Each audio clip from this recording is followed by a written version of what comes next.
Am I the asshole for refusing to invite my estranged mother, 51 female, to my wedding and rethinking my engagement because my fiancé, 26 female, sided with her?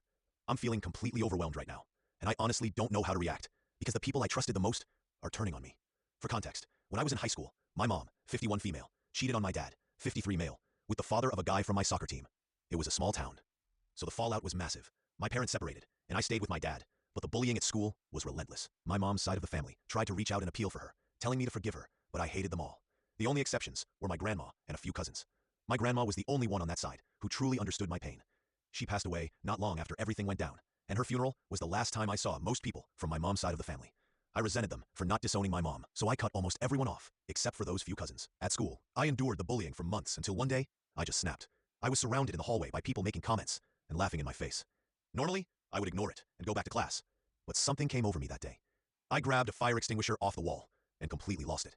I sprayed the foam everywhere, swung the canister, and went fully manic. I attacked my bullies, but I was so mentally gone that I ended up attacking random guys, too. The cops were called, and I was put in a psych ward for a week. Around this time, my mom agreed to a 70-30 custody split, but the one good thing she did was let me live with my dad full-time. We moved to the East Coast to live with my dad's brother. That's when I started lying. At my new high school, I wanted a clean slate, so I told people my mom had passed away. When she came to visit during her custody time, I gave her the cold shoulder and pretended she didn't exist, even when she was in the room. Eventually, the visits became less frequent. She tried to come to my high school graduation, but I asked school security to remove her, and they escorted her out.